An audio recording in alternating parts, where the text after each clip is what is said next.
по знакот на Коки, што вие не го гледате, но нас ти значи, стартуваме со нова служба, стартуваме со убави моменти, стартуваме со нова, можам ако да кажам, доза на благодат, доза на Божјо Слово, каде што навистински ќе уживаме. Верувам дека уживавте и во славењето. Усвари, Божјиот народ е повикан да ужива, Зоран. Божјиот народ е повикан да ужива во не само кога нештата одат како што треба, не само кога мислиме дека е добро, него Божјиот народ е повикан да ужива постојано.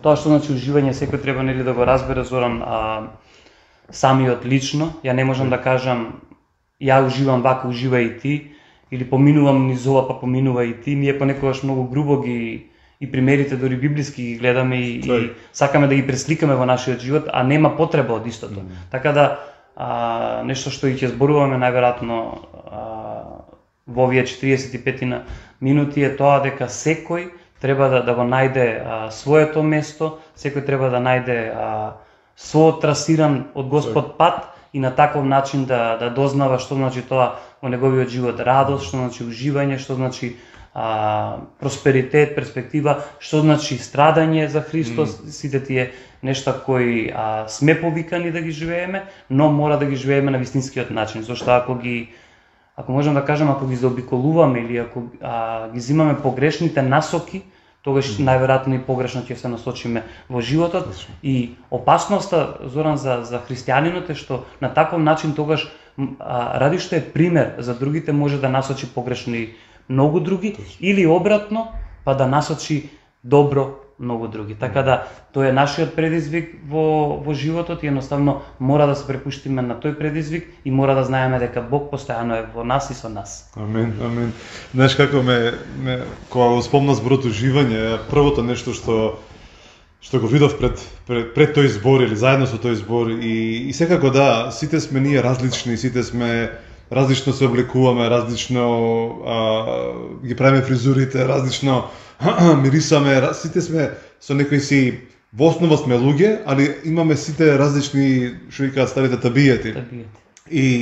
Но едно нешто што мора, ја верувам дека мора да биде нишката или подобро кажам знакот на христијаните. Значи независно како изгледаат, каде живеат, како се однесуваат, што ги притиска, кои се можностите, една работа мора да биде константна, а тоа е радоста. Амин. Значи ја верувам дека уживањето на христијаните е ништо друго, или да кажам, основата на уживањето е радоста.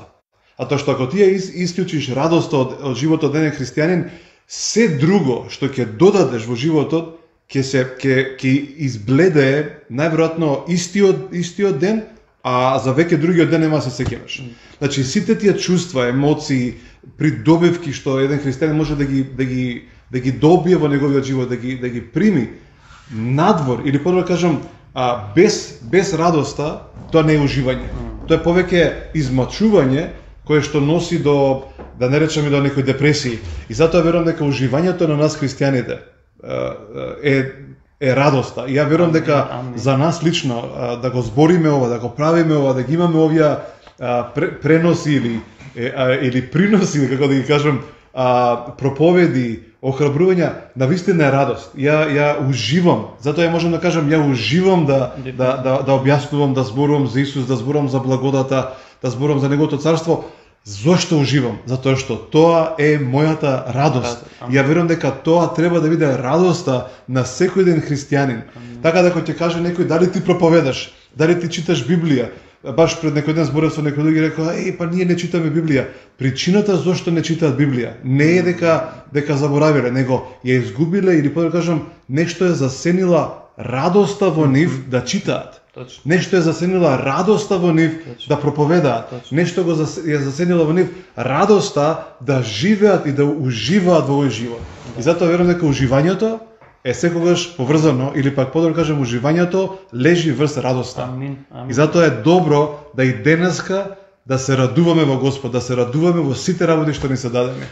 Зоран, еве накратко пред да почнеме нели со проповед и сакам и некоја информација околу црквата да дадам. за ова што го зборуваш, луѓето понекогаш ја губат надежта дека работите можат да се сменат и затоа она што го кажуваш ти се откажуваат од Библијата, се откажуваат од работите, се откажуваат, дури жално се откажуваат и од црквата, баш ради немање на таа надеж. И го читав, Зоран, Аврелий Августин, човекот направил многу е познат во христијанството, но не бил секогаш така. И мајка му, поборник за христијанството, било многу тажно зашто синот заминал, нели, по астрологии, се бавел со се и сешта, и одела кај еден свештеник да го моли да зборува со синчето, да може да се обрати, да може да го запознае Христос. И после долго молење, после неколку, можеби и години, молење на свештеникот веќе дури му здосадува. И се врти и вика вака: жено, те молам оставиме. Но следното што го кажува дава целата надеж на христијанството, вика: нема шанси на вакви солзи твојот син да пропадне. Нема шанси. Зошто го кажувам ова? Зашто во мојот период во мојот живот овој период некако ги согледуваш тие нешта, има некои облаци пред тебе се надвиснуваат, па слабо гледаш, матно гледаш, не гледаш, врне, таков некој период на неизвестност на се, но секогаш Господ, секогаш Светиот Дух, преку сон, преку визија, преку човек, лично тебе, секогаш дава, и баш има визија, постојано гледав, имаше надеж низ облаците. Постојано ја гледаш усвари таму големата слика. Таа слика што усвари таа надеж, каде што Господ ќе те донесе. И полека, не ти лично, полека прифаќајќи ја таа надеж таму, без разлика на облаците. Облаците се тргаат и може појасно, поперспективно да се гледаат нештата. Така да нема шанси. Знам, ти многу пати имаш кажано дека ние го познаваме Христос заради што некој се молел за нас. Јас се сеќавам, баш вчера кажував на некого колку баба ми, како дете најубаво тие ке бабата и ќе оде таму да спијам, баба ми по пола саат се молеше пред да легне, Зоран. Да, по пола саат. Тоа се пренесуваше преку мајка ми и нема шанси човек да не биде спасен. Така да ја верувам дека за секој еден, не само за спасение, што се моли, што имал побарувачка, но што имал и ветување од Бог дека ќе биде. Едноставно, видете низ облаците, таму е надежта, таму е Христос со завршената работа. Гледайте, без разлика колку и понекогаш да загледаме заматено, да гледаме загадочно, како што кажува Павле, таму силуетата е таа усвари вистинската работа. Загледайте се во тоа вистинско нешто што Бог го прави и секогаш ќе има пробив низ облаците, пробив во вашиот живот. Така да, верувам дека многумина сме, можеби, во овој период баш на некое такво место каде што не испитува Господ, но Бог, ние преку нештата што ги спознаваме во Бог ќе се испитаме и ќе видиме до кај сме со Бог и ќе можеме да одиме понатаму. Она што сакам, Зоран, пред да почнеме да зборуваме, да најавам е тоа дека најверојатно оваа ќе ни биде последна служба во ваков формат, што не значи дека нема да ги даваме службите онлайн, но ќе сакаме да направиме како пробно, ако можам да кажам, почетно служба заедничка тука во Поема. Ќе видиме на каков начин, зашто Поема е сепак мало место, ќе треба да се организираме, ќе бидете благовремено известени кој ќе може да дојдат, кој не, нели, ради целата ситуација, какви ќе бидат тие сите протоколи, но за сите што очекуваме да конечно се видиме на служба, да можеме заедно да славиме, заедно да се дружиме, едноставно од наредната недела ќе имаме таа можност. Која ќе биде формата, на каков начин, колку ќе биде ради просторот и ради државата сме ограничени на некои 30 на души, ќе видиме, ќе бидете благовремено известени и преку социјалните мрежи, но и преку пораките што ги добивате. Така да уживајте денеска, уживајте во Божјото Слово што Господ го има пред се спремено за нас. Знаеш, Габриел вика, Марија му бара сведоштво за нели дека ќе го роди синот, кажи ми некој знак, дај ми. Он вика, не и дава знак, вика, јас стојам пред Господ. Така да, и тоа е доволно. Јас сум тој што стои пред Господ и е доволно. Така да, ова го кажувам буквално дека тие што се повикани да бидат старешни, што се повикани да ја водат црквата, стоат пред Господ И така да знаат што прават, верувајте и пуштете се во таа една убава авантура. Одлично. Океј, Зоран, спомнавме нешто од каде иде таа радост или од каде иде таа надеж што ние зборуваме. Во Марко во прва глава 22 стих му викаат некои од нему се ученици на Христос, едноставно се слушатели во моментот и викаат: овој човек не збори како претходните. Имало многу меси претходно, нели, што биле на помазаници, имало многу што ги следеле, од кои бил и самиот Јован Крстител, што зборувал и во сила и се, но вика овој не зборува како претходно, овој зборува со сила и со власт. Да. И затоа ние можеме сега да зборуваме со таа увереност, зашто ние историја имаме увереноста на Христос да зборуваме со сила и со власт за работите. И тука на место сум пишал какво е тоа почување со власт. Ти менува светоглед. Значи наеднаш го познаваш Христос и го спознаваш неговото учење и ти менува светоглед. Усвари, веќе светот никогаш не го гледаш како што си го гледал претходно. Или барем не треба да го гледаш. Што значи тоа? Ти менува поглед на тоа што значи емпатија према луѓето, дека не е доволно, дека љубовта Божја е многу поголема од само емпатија према луѓето. А најнаш што гледуваш, што значи дури и систем државен, најнаш што гледуваш многу нешто што допред тоа ти биле само груба представа или грубо ти биле представени како треба да функционира еден свет. Ти менува теологија, наука, најнаш сето она што само како форма, Зоран, сме го разбирале. Јас сум, можам да кажам, верник од секогаш, од кога спознав за мене преку верноста на мајка ми, ја го спознавав Господ и со многу луѓе, но повеќето беше тоа само некое зимање на некоја форма, Зоран. Наеднаш го спознаваш лично Христос, ти ја менува теологијата, ти ја менува науката, формата зазима друг правец, формата станува суштина. Усвари ја спознаваш длабоко суштината на што значи тоа Господ, што значи тоа Христос. Ти менува делување. Начинот на тоа како делуваш веќе ти го менува, веќе не си истиот. Ако пред тоа си правил нешто, сега не го правиш ова. Правиш нешто сосема различно, она што Христос го даваше како пример. Христос даде многу примери што допред тоа до светот не беа ни замислени, ако можам да кажам. Сите мислеа дека тој што служи е последен, Христос вика тој што служи е прв. Така да ако сакате да бидете први, служете. Ти менува живот. Нешто најсилно ти менува живот. Така да, ако ги одземеме и сите овие, да ги ставиме во едно, а тоа е дека кога ќе допреш до науката на Христос, оној Христос кој зборува со власт, тебе несомнено ти го менува животот. Супер. Знаеш, имаше еден бенд порано, една група, се каже Чиста околина. И како, нели, помлади ги слушавме, и одсекош ми остана тоа име Чиста околина, и сега, нели, они од кој знае која причина си го ставиле тоа име, ама слушајќите тебе кога разговараш со ова, кога Христос доаѓа во нашите животи, всушност тој ја очистува, најпрво не очистува нас, подобро кажам нашите умови, нели, го очистува нашето срце најпрво, кога не допира со Светиот Дух, потоа ги чисти, нели, душата, умовите, сите тие, како да кажем, тоа не се придобивки, него резултати од целото тоа влијание на културата во која што сме живееле, која што живееме, во семејството во кое што сме израснати, во мислите кои што сме ги примиле, или зборовите со кои што сме биле обкружени.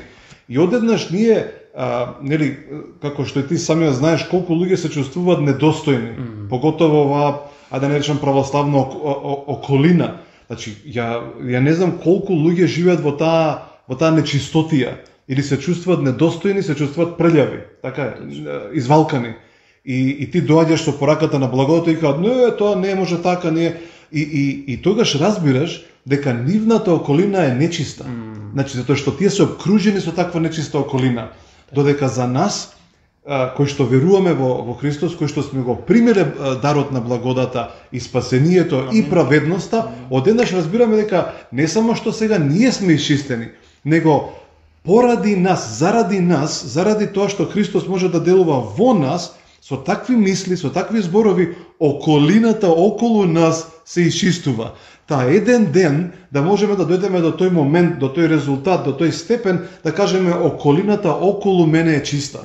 Затоа јас верувам дека каде што Словото вели дека ако ти поверуваш, целиот твој дом ќе се спаси. Значи ако ти се спасиш, тоа е усвари тој момент на очистување кој што Светиот Дух го прави преку нашите животи. Та сега луѓето гледаат во тебе чистина и знаеш што прават? И викаат, јас сакам да го имам ова ти што го имаш. И одеднаш ти имаш 1, 2, 3, целата околина околу тебе се исчистува, не само затоа што ти си посакал такво нешто, ама ти си дозволил такво нешто. Затоа е многу битно да ние дозволиме да Светиот Дух го работи својот дел и да бидеме постојано водени од тој Свети Дух, да бидеме постојано управувани од Него и ќе биде детај до детај, момент до момент, каде што ние одеднаш сваќаме не само што имаме едно сведоштво на спасение, имаме и илјадници сведоштва на сведоштва кои што ги согледуваме затоа што Светиот Дух делува во нас. Јас верувам дека таа чиста околина дека може да се случи во нашите животи. Амин. И дека затоа што ние сме одлучили да му служиме на Бог, сме одлучили да му служиме на Христос, тој ги чисти нашите, како да кажем, внатрешноста наша и дури ја би рекол дека тоа е процес кој што трае постојано. Затоа што како што ти велиш дека формите се менуваат, затоа што суштината е допрена. Да. И сега нашата суштина е допрена на личност, но и тоа бидејќи е допрено систематски го прави, верувам дека тоа Бог го прави систематски. Во одредени моменти си дете, како што вика Павле во 1 Коринтини 13 глава, мислам дека негде 12-13 стих, кај што вели, вика, кога бев дете, размислував како дете. Всушност не вика така, вели, зборував како дете, расудував како дете и размислував како дете. Со други зборови, кога ти си во тој период и да те допре Светиот Дух, ти сепак си дете. Да. Значи ти така размислуваш, ти не можеш да станеш возрасен човек. Зашто? Затоа што телото не ти е приспособено, умот не ти е приспособен. Треба време да се приспособиш. Така ќе станеш по-возрасен малце, тогаш Светиот Дух може да ти даде одговорности, што значи да бидеш татко, што значи да бидеш мајка, што значи да бидеш дедо, значи што значи да бидеш одговорен за повеќе личности, што е тоа да се грижиш за некого, што е тоа да заработуваш за некого. Така да во различни периоди во наши сезони во нашите животи Светиот Дух допира суштината повеќекратно. Значи не е тоа само еднаш, дека Светиот Дух не допре нас, се спасивме и сега толку е. Не.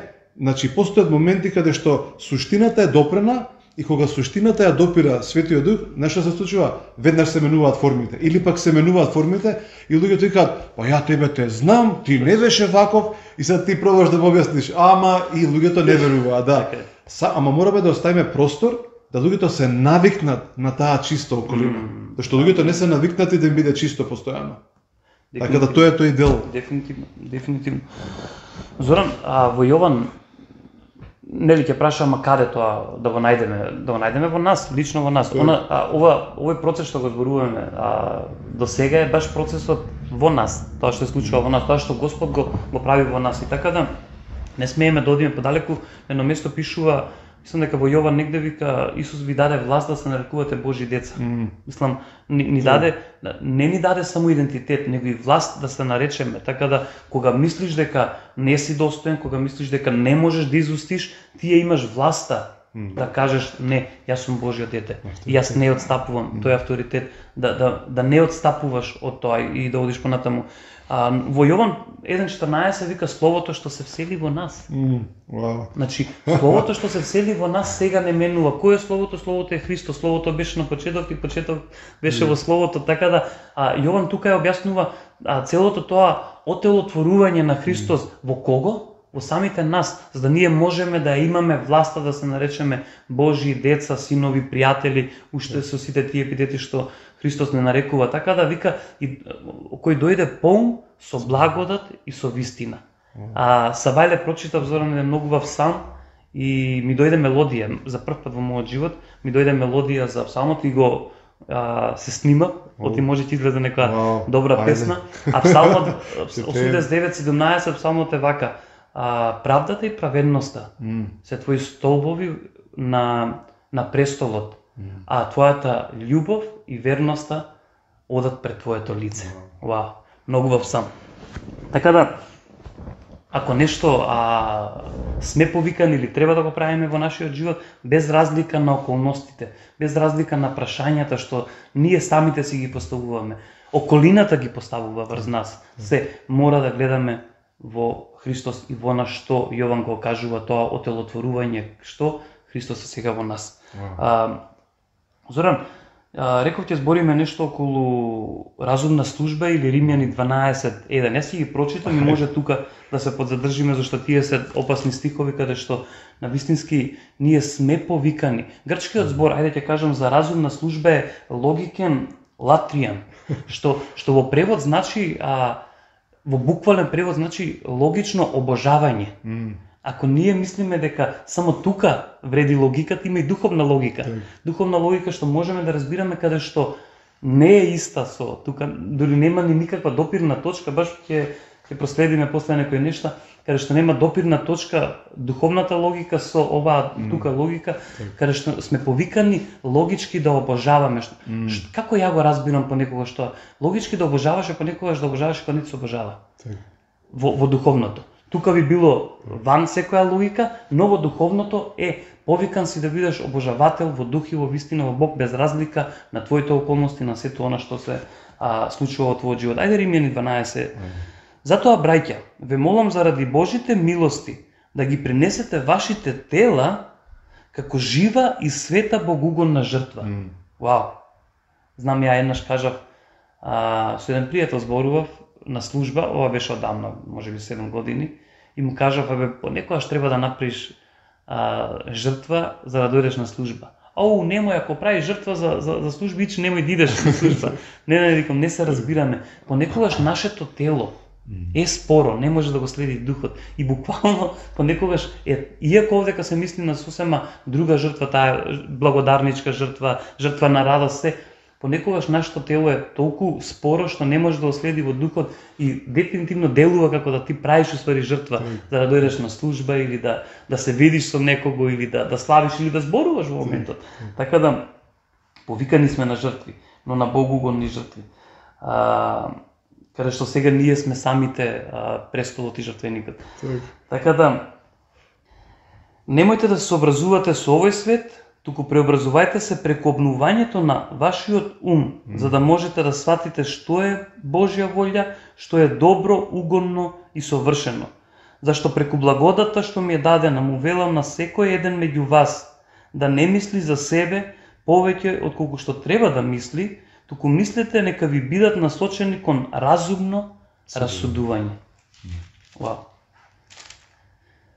Според мерата на верата која Бог му ја доделил секому.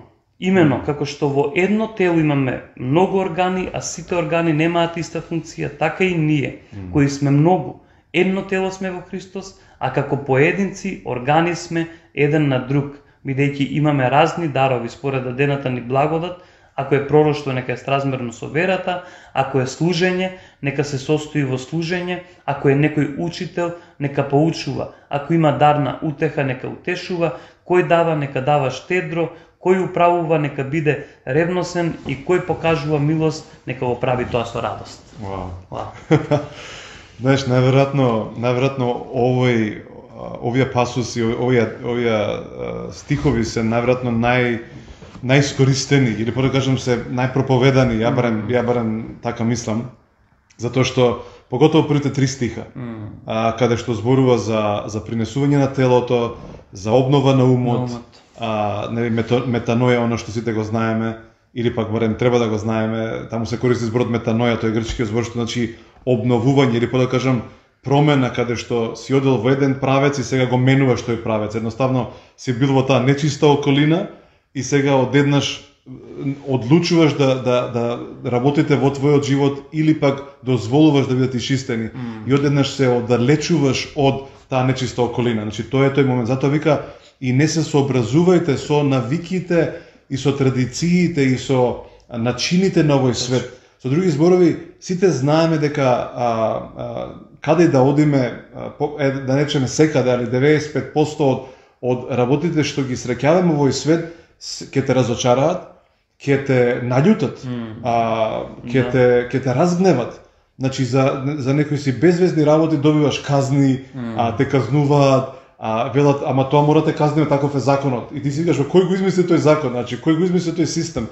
И одеднаш се наоѓаш, значи не одеднаш, него тоа се години фрустрации, години со такво тлеење на тој гнев, и ти се наоѓаш разочаран од светот, од луѓето. Значи не мора да бидеш христијанин да бидеш разочаран од луѓето. Значи јас знам многу луѓе кои што живеат во светот па се разочарани од светот. А ние па викаме не Бог го љуби светот, го штитиме. Не треба да го штитиме светот, ние треба да го љубиме светот. И работата е што таа обнова, таа не е човечка, таа не е нешто што ти можеш да го направиш туку така. И затоа многу пати луѓето многу често велат, ама ти мораш да го љубиш овој свет. И јас знам христијани кои што велат, ама не можам. Не може, едноставно немам сила да го правам тоа. И тогаш разбирам дека таквите луѓе не побарале благодат од Светиот Дух. Да им даде благодат за да можат да го љубат овој свет. Или подобро кажам, да ги љубат луѓето од овој свет. И да ги љубат нештата од овој свет. Значи, не да се приспособат на работите, на традициите, туку да сакаат да ги сменат. Повторно доаѓаме до тоа. Ако разбираме дека светот во кој што живееме е прљав, дека е нечист, дека е едноставно не го бива, тогаш она што останува за нас е да дозволиме да Светиот Дух преку нашите животи, преку нашите зборови, преку нашите дела да го исчисти, да ја исчисти и да ја очисти таа околина. Амин. И само тогаш ќе можеме да, како да кажем, не да уживаме, него едноставно да се радуваме на она што Бог го прави, па потоа да можеме да уживаме на неговото дело во нашите животи, преку нашите животи и во другите луѓе. И затоа многу христијани, читајќи го стихови, нешто им текнува, што помислуваат, готово, дај да умираме. Значи да не се сообразуваме со овој свет, значи ние не сме за овој свет. А светот не притисна. Па ти знаеш ли колку секти има испаднато, колку култови има направено од тој стих. Затоа што викаат нема, овој свет не сака нас. Еве ќе дојде сега некоја звезда, ќе не земе, ќе се собереме на некоја планина, значи тоа е трагично. А усвари целата поента на Павле е вика луѓе, значи сменете го начинот на размислување. Всушност во контекстот на тоа што Павле ми го пишува на римјаните, знаеш што им вели? Немојте да се навикнувате да размислувате како традициите. Туку размислувајте преку умот на благодата. Размислувате како што благодата би размислувала. Како што благодата би ве водела. Така да тој прв, втори, трет стих е всушност благодат, зборува за благодат. Вели, вие не знаете како да го принесете вашето тело, дали сакате да ослабете, дали сакате да пораснете, не знаете, не можете, али дозволете да благодата го направи тоа. Вие не знаете како да го смените умот. Не знаете. Некој кажа, вели, најпрост пример е, кажи им на 5 луѓе, за 5 секунди не размислувај за бел слон. И ти у главата само бел слон име на нив. Значи ти не можеш да го смениш твојот ум, али благодата може. Ти не можеш да му служиш на Бог со своји сили, но благодата ќе направи во твојот живот да му служиш на Бог. И затоа после неколку стиха вели, и затоа 4 стих вика заради дадената ми благодат ви кажувам да не размислувате за себе си повеќе од тоа што сте. Значи Павле тука ги балансира. И се вика, слушајте, значи сега кога разбрате дека во благодат живеете, немој да се залетувате, да мислите дека вие сте Господ. А тоа што потоа после 2 стиха вика, а даровите што ви се дадени, според што? Според благодат. Значи целата 12 глава е всушност само благодат. Затоа што е невозможно да ги исполниш, ти не ги прочита до крајот на последниот стих. Значи сите тие совети што Павле ги кажува, значи тоа се огромни работи, тоа никој жив човек не може да го прави. Не се гневите на луѓето. Не ги отфрлајте, љубете ги непријателите. Значи имаш можеби 15 разни команди. Значи тоа не се само сугестии, тоа се заповеди и тоа е невозможно да ги исполниш ти, освен ако не е тоа преку благодат. И ја верувам дека една од работите што таму ја пишува, мислам дека е 16 стих, не сум сигурен. Вика и дружете се со понизните. Значи, од една страна ти вика љуби го овој свет, ама нека не ви бидат горделивите вашето друштво. Туку вика, дружете се со понизните. Со други зборови, со тие кои што разбираат дека благодата е таа која што ни овозможува да функционираме. Амин. Не е тоа ние со наши сили дека ние можеме да ги сакаме луѓето, дека можеме да плачеме со тие што плачат.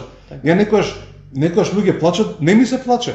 Значи не можеш да плачеш, ама ако му дозволиш на Светиот Дух, ќе ти даде емоции и чувства. Всушност некој рекол дека за луѓе кои што гледаат филмови тажни и не плачат, имаат мака, имаат проблем. Значи они имаат проблем со емпатија, со симпатија.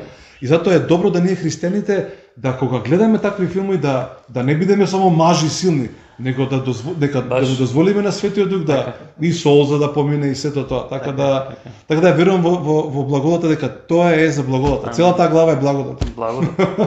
Знаеш, Библијата го кажува Светиот Дух и како дух на откровение, така да јас верувам дека во моментот баш ќе го добиеме сите тоа потребно откровение за не само за оваа глава, него општо за благодата, Зоран, заопшто тоа што прави во нашиот живот, за да можеме сите оние нешта за кои ние самите се залагаме. Знаеш, ќе зборуваш со човек, ама ти си христијанин, така треба да правиш, ти си, тоа секогаш е така, треба да биде така, но мора да дозволиме таа благодат уствари да ни даде нас поттик, повик да можеме да ги правиме с тие нешта. Инаку тоа би било многу грубо и најверојатно би имало рок на траење. И тој рок на траење би бил како на киселото млеко или како на нешто многу мал. Ма не, дефинитивно кога пробуваме нешто во своји сили, ова кажувам од моето искуство, кажувам, можам да кажам и за тебе или ти сами си кажеш колку е тука. Има голема разлика од работите кои ги правиме на сила и во тело и кога ги правиме преку допуштање на Божјата благодат во нашиот живот да ги прави. Зоран, логична служба јас го замислувам вака. Додека размислував во Лука, ќе прочитам 9 глава, 24 и 25 стих. И ова е на некој начин тешко, но затоа го оставив првен да го објасним овој дел целиот со благодат за сега да може да легне пубаво.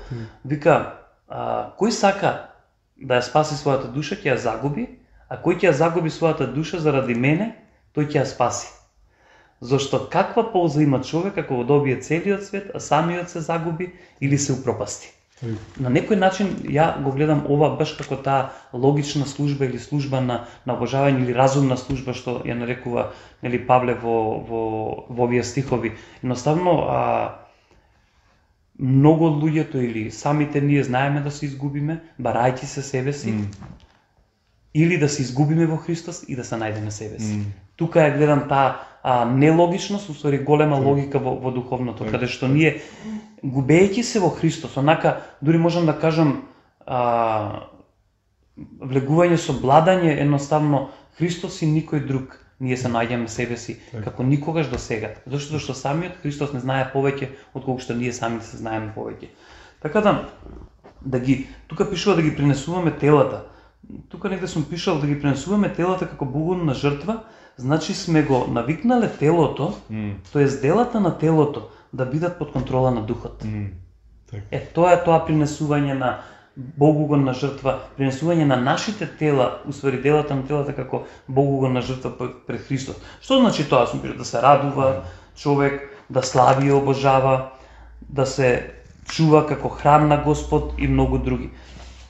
Ајде ќе одиме во 1 Петрова 2:5, Зоран. Да видиме што Петар сака да не получи во овој стих. Вика, и вие самите како живи камења, изградувајте се како духовен дом за свето свештенство, за да принесувате духовни жртви. Оно што го кажам, ние сме храмот. Принесувате духовни жртви прифатливи за Бог преку Исус Христос, зашто вака стои во писмото. Еве подсетувам на Сион, поставувам на Сион камен темелник, одбран и скапоцен, и кој верува во него нема да се засрами. Јас верувам, Зоран, дека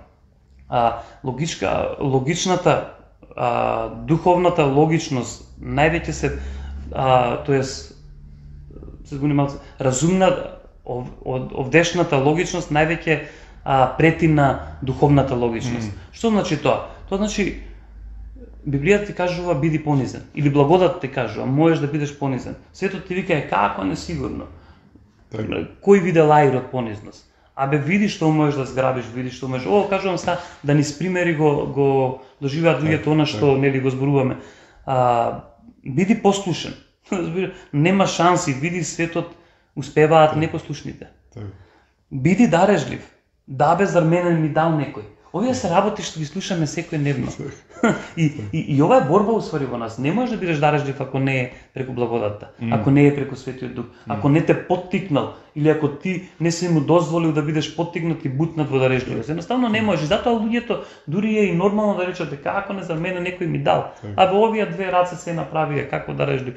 Вика, радувај се. Ти не гледаш ли што е случува околу? Што кажуваш, радувај се. Моли се, немам време. Ова е можеби најголемата изговор што сум го слушнал кога ќе зборуваме со луѓето, моли се, застапувај се, молитвите не се на празно, они ќе вродат со плод. Зборот Господов никогаш празен не се враќа назад.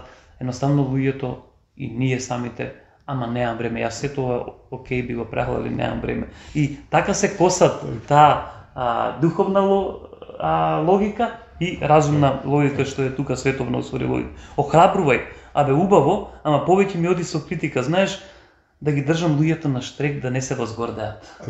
Ние понекогаш, она што кажуваше Зоран ти, Павле што го кажува да не мисли човек нели повеќе од колку што треба за него. Понекогаш не е да ги држиме луѓето само, немој ти да мислиш дека си кузне што. Понекогаш е да не мислиш повеќе за да не ставаш терет поголем на твојот грб. Тоа е уствари поголемата опасност. Ние мислејќи повеќе за нас, понекогаш си наметнуваме бреме и стануваме крути, стануваме груби кон самите нас, Зоран.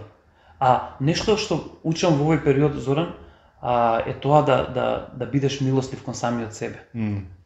Благодатта те учи понекогаш да бидеш милостив кон самиот себе. Ние знаеме, се поучуваме да бидеме милостливи кон луѓето, зашто Бог е милостив се, но Бог не те одзема тебе.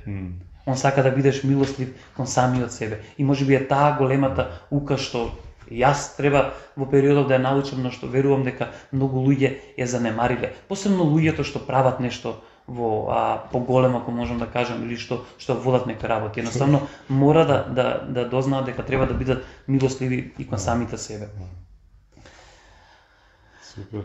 Знаеш како ја само да додам на ова што го спомнуваш, бидејќи пак ќе кажам, ние сакаме да имаме чиста околина околу нас. Значи тоа е нашата цел, тоа е нашиот повик, нашите напори се да луѓето се спасуваат, да го разберат Христос, да разберат праведноста, да разберат благодата, да разберат црквата, да го разберат Бог сами од неговото срце. И сето тоа е нашата цел, значи и затоа ние изборуваме, затоа ние проповедаме. И постојано тоа гори во нас. Сега, едно нешто не смееме, таа разумност што ја спомнавме. Значи Павле два пати го користи тој збор. Вели за да имате разумна служба и потоа вели за да имате разумно расудување. Значи тоа се две различни работи. Сега не можеме исто така да кажеме и се е окей. Значи сите луѓе се окей, не се окей. Значи не сите луѓе се добри. Во смисол, не сите луѓе се однесуваат добро. И тоа мораме да го имаме пред нас. Сега, затоа што имаме толку многу грубост околу нас, толку многу агресија, таа агресија, таа грубост, тој гнев, толку лесно може да се протне кога човек е разочаран.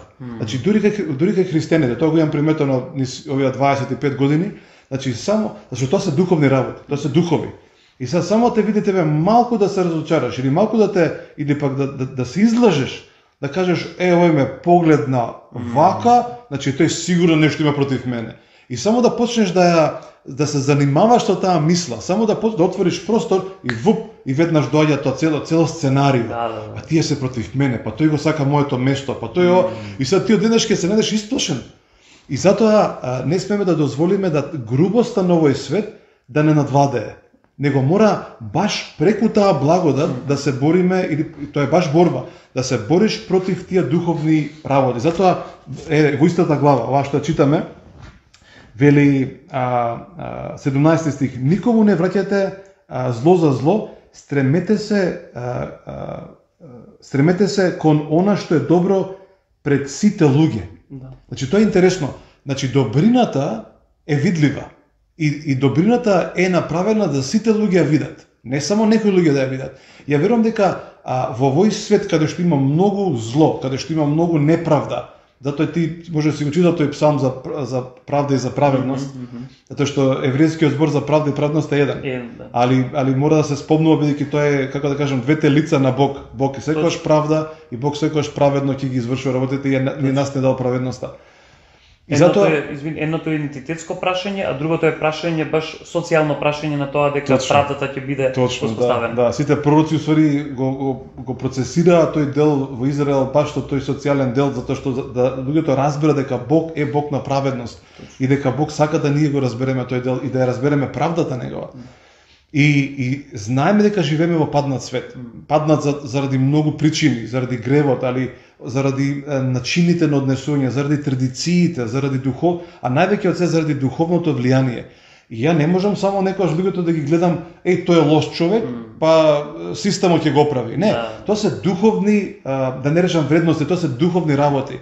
И ти мораш да ги препознаваш, мораш да бидеш разумен, да не им се љутиш на луѓето. Дали се тоа политичари, дали тоа се едноставно луѓе што не ти одговараат. А толку е лесно да дури како верници да кажеме тој некогаш не, тој начин на размислување мора да престане. И затоа го спомнува Павле, не се сообразувате со начините, со размислувањата на овој свет, туку преку обнова на умот. Што го обновува умот? Благодата го обновува умот, Светиот Дух го обновува умот.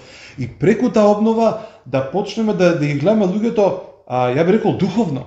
Едноставно да не ми се љутиш физички, логично, туку да видиш што е тоа позади него или во него што ги прави нештата. Знаеш, ја ќе го кажам бидејќи верувам дека е нешто што треба секој еден христијанин да го посакува во својот живот или пак да го живее во својот живот. Јас се молев, ја верувам дека тоа беше молитва од Светиот Дух. Ја едноставно знаев, ја видов доаѓа некако однадвор, како чиста мисла. И ми вели вака, моли се за тебе да каде и да настапиш, да се што е нечисто, да си оди во твоето присуство. Ете повторно таа чиста околина. Ја верувам дека тоа е таа духовна борба, каде што ако го дозволиме на Светиот Дух и да се молиме вака, јас сега ќе одам кај тие луѓе, кај овие луѓе, ќе идам ќе идам во општина, значи ќе одам некаде каде што е соопштините. Многу важно место за мнозина луѓе, значи општина, МВР, било каде, судови. Да, и доаѓаш со таа мисла, значи не да претеруваме, али доаѓаш со таа молитва, Господи, таму каде што ќе одам јас, затоа што ти живееш во мене, се што е нечисто, и кога зборам нечисто, зборам за духовна нечистотија, се што е демонско, мора да си замине од таа просторија, затоа што доаѓа чистиот, доаѓа тој кој што е исчистен од Светиот Дух, кој што го носи Светиот Дух во него, а Светиот Дух е чист дух, тој е свет дух, нема ништо нечисто во него. И затоа верувам дека тоа е добра молитва. И заради тоа ние можеме во овој груб свет, во овој паднат свет, во овој нечист свет да ги расчистуваме и облаците, и непогодите, и олуите, и се што доаѓа против. Затоа што види, оваа борба не е против тебе и мене. Значи таа е против Божјото царство. Сега само се погоди дека ние сме во Божјото царство. И истовремено ние знаеме дека ова не е наша борба против луѓе, туку е против нечисти духови. И мораме да го имаме во предвид тој дел. И многу леснува делот дека не сме сами, Зоран. Па не сме сами затоа што благодата во нас делува и ни го обновува умот да разбереме каде е човечко однесување, каде е традиција, каде е едноставно само грешка, а каде е духовната позадина. Бидејќи во основа има многу позадини, ја би рекол дека да речам се, да не испадне дека претеруваме, али многу голем дел од неубавите случувања, од лошите случувања се позадински се потикнати, иницирани и направени од тие духовни сили, кои што мора да ги препознаваме. Не може да бидеме ние слепи на тоа. И затоа велам дека и да окривиме само системот. Да, разумното расудување е да разбереме со што се справуваме, со што имаме работа, а не само да плюкаме на се и се што, дали тоа биле луѓе, дали биле тоа системи, значи тоа си има причина зошто е.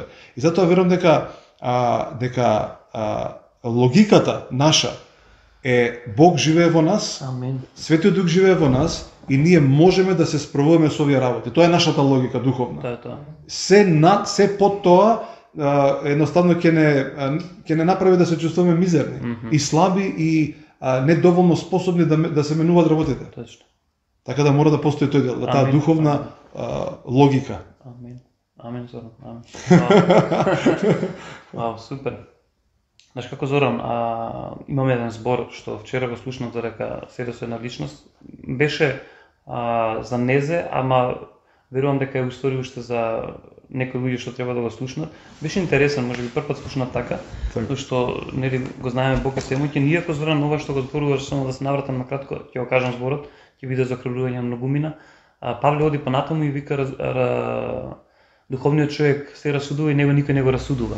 И ние мора да го сватиме тој дел, без претензии дека кузне колку сме духовни или не духовни, но мора дека сме духовни и да дозволиме тоа да расте во нашиот живот, да го растеме, да го, како што пишува таму Павле баш во овие стихови, горливи да бидеме со тоа, да едноставно навистина кој ќе појдеме негде, бидеме рентген, но и да научиме тоа да не ни пречи, него напротив, да имаме благодат за тоа за да можеме да го надминиме, зашто многумина луѓе се рентгени.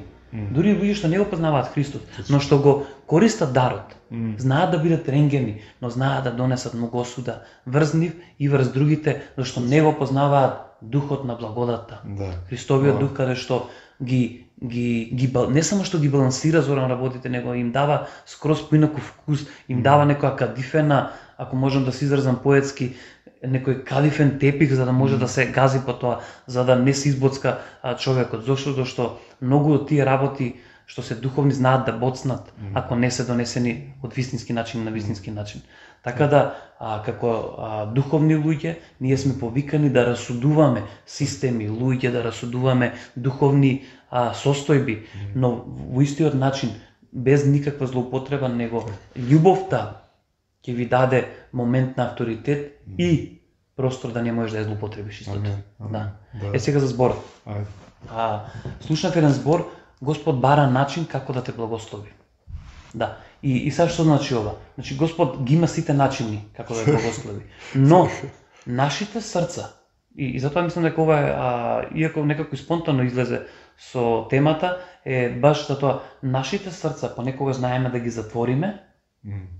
И Господ мора да најде начин над тие затворени срца, бариери, да дојде да те благослови. Зашто Господ никогаш нема да е почитува твојата волја ако ти го затвориш твоето срце да бидеш благословен, за да ја покаже неговата добрина, не неговата надмоќ, не можеш да ми се затвориш ти пред мене, него да ја покаже неговата добрина во време кога ти не ја разбираш, кога затвараш твоето срце, твојот разум, кога го ставаш необновен или се. Затоа ја верувам дека за многумина што ќе ослушнат.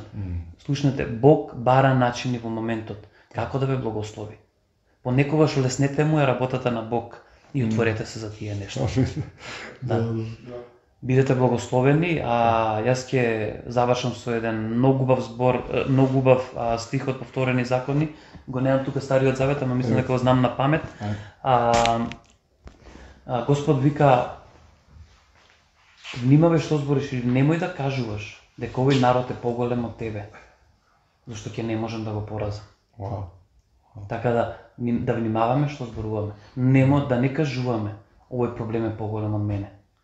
Ќе не може Господ да го порази. Така да едноставно да внимаваме што зборуваме, да внимаваме дека колку и да се, така пишува, проблеми, колку и да се работи во нашиот живот што не ги разбираме, Бог е над сите нив. Давид кажува колку и проблеми да има праведникот, Бог го избавува од 2-3.